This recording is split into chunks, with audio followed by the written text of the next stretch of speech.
Right now it's just Julian and the group we've had out there. So, I'm looking forward to seeing Julian and Pads for the first time in a little while. So, it'll be good. Brian, what do you remember about Patrick Laird as a ball carrier from the preseason, what he showed you and in training camp? Good vision. Sees the hole and hits it north and south and gets vertical. Good ball security. I think he's a good young back. Can break some tackles. So very capable.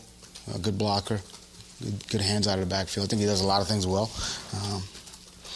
We'll see if he gets an opportunity this week.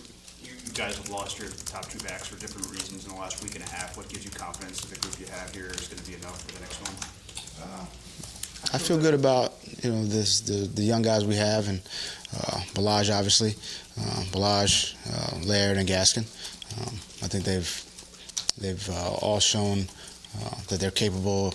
Obviously in games in the preseason, or I would say in practice. Those two young guys really have shown up, and I've seen a lot of development there. So I'm looking forward to them getting an opportunity and see if they can take advantage.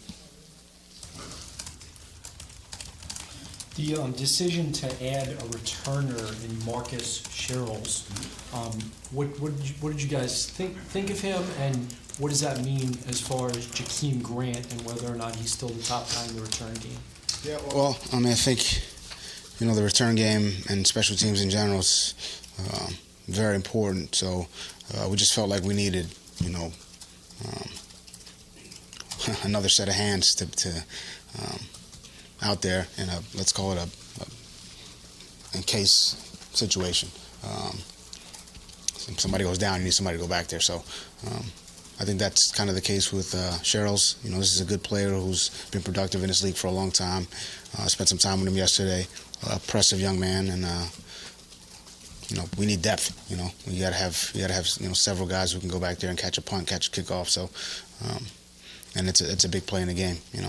You see many every week. Somebody, you get a muff or a drop punt or a drop kickoff. I think the ball security back there is very important. So, that's part of the decision. You were around Jacoby Brissett for a minute or two in New England. What was your takeaway on him? Leader. It was the first kind of thing that, from my standpoint, that you could see right off the bat. Guys gravitate to him. That's the one thing that stood out to me. I really liked Jacoby. I thought, I think when I was there, we had some injuries, situation where he had to start a game early. And I thought he went in and did a really good job. So you could see the leadership. You could see the ability to handle the offense and operate an offense at a young age, and he's got a lot of the QB qualities you're looking for from operation, leadership, guys rallying around him. He's got a lot of those qualities, so I'm not surprised that he's gone in there and done a really nice job for them. We've had half a season now with the pass interference reviews. With what you have seen on that, Brian, does it make you more or less likely to challenge PI calls? Either way. I think, we had one last week. We got one earlier in the year, so I think, look, if we feel like there's a situation where there's a potential OPI, DPI, or we can get one overturned, and we'll throw the flag. I think it's based on situation in the game, whether or not, it gets overturned or not. I think we've seen it go both ways. So I think I've watched them all. I've watched everyone. Anyone who's thrown a flag to pick up an OPI or put down a flag, I've watched every one of them. So I have a pretty good feel for what's going to get overturned and what isn't. I think, everyone in the league kind of has their own different opinions. Like last week, we felt like we had an opportunity. It didn't go our way. But that's like anything else in football, It's you win some, you lose some, and you move on. I mean, you can't cry over spilled milk, so that's kind of our approach. The idea was to correct only the most egregious mistakes. Is that the way you see it going? You think they're kind of finding that sweet spot? You know, I mean, at the end of the day, you know, my opinion on that is whatever they call, they call. Whether you can put down a flag or, you know, challenge this or challenge that, at the end of the day, you get a call, and you're either happy with it or you're not. And one way or the other, you got to move on to the next play. So that's kind of my approach. I mean, I asked the players to move on to the next player, so I need to do the same thing, successful or not. So, I mean, I don't really have an opinion on it. I just, you know, if it works in our favor, great. If it doesn't, we move on, and we move on either way. It's been a while since we've seen Rashad Jones just with his returns, and how's he been dealing with all these things he's been going He's through? getting closer. He's getting a lot closer. We'll see. You know, we got a chance this week, so he's doing everything he can to get back out there. Had him a little bit for practice last week, and hopefully we'll see a little bit more of him. And you know, still early in the week, so no decisions have been made yet. And hopefully we get him out there. We could use him, that's for sure. The decision to Brian, I know the Colts defense. I know the Colts went to Kansas City this year, did a good job against Mahomes, won the game. What about their defense stands out to you? They play hard. They play together. There's a lot of they've got good players. They've got a lot of good players. It's a good scheme, and they play good team defense. From Houston to Sheard to obviously Darius Leonard, Kenny Morris, you know, probably one of the most underrated corners in the league. You know, Rockison, the young guy they got back there. I mean, they've got some good young players, and they play well. They play together, so it's a good team defense. You know, good coaching. Flores is a very good coach, and they do a good job, and they've done a good job, I would say, over the last couple of years. So, run game, pass game, bless you. Pressure on the quarterback, negative plays, turnovers. I mean, they do a good job. What did you want to see out of Robert Kimdichie that you weren't seeing?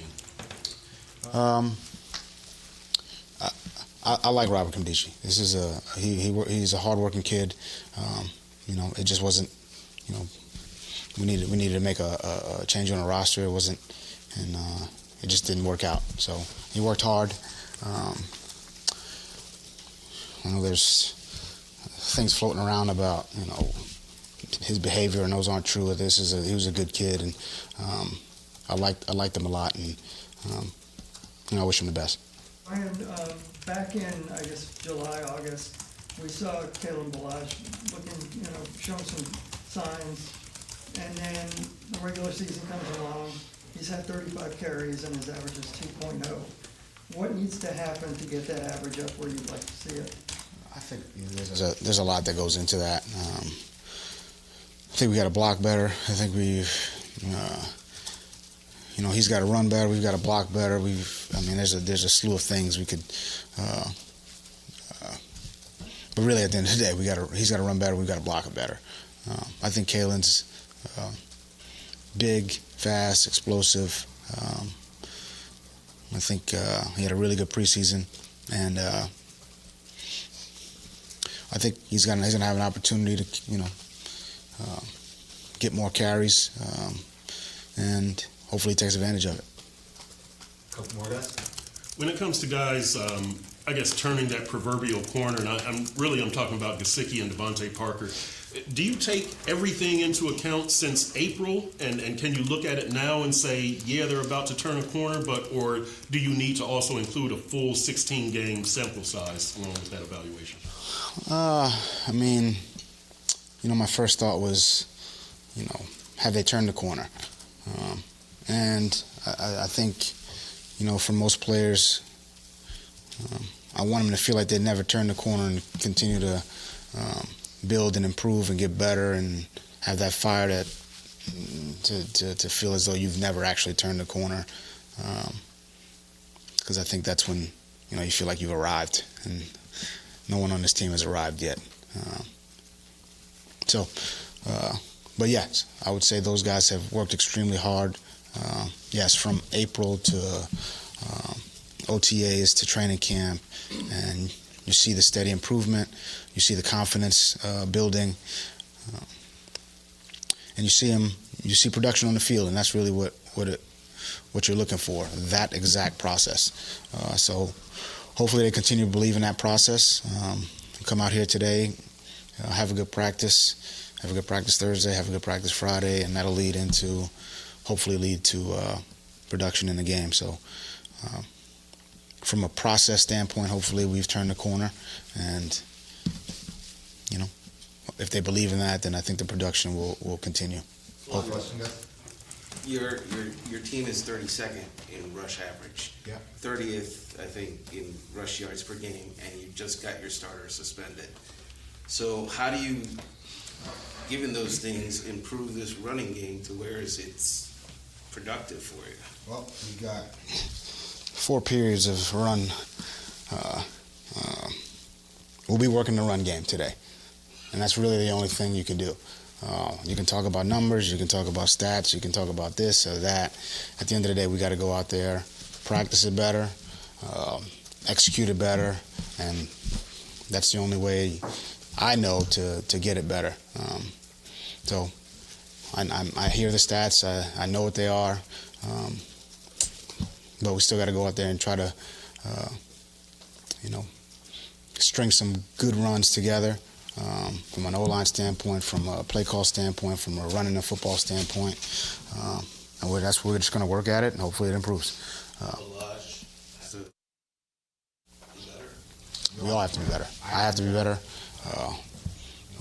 The backs have to be better. The quarterbacks have to be better. And from a ball handling standpoint, from checking into the right run to, the O-line's got to block it better, to finishing our blocks, to the receivers finishing their blocks, because everybody's involved. I mean, we can put it on one person if we want to put it on the backs. I think we shouldn't do that. I think everyone's involved in the run game. Backs, tight ends, receivers.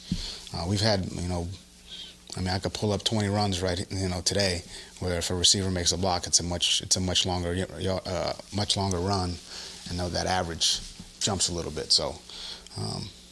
Everyone's involved, myself included. So I'm not going to put it on one person. But don't worry, we're going to practice the heck out of it today. Okay.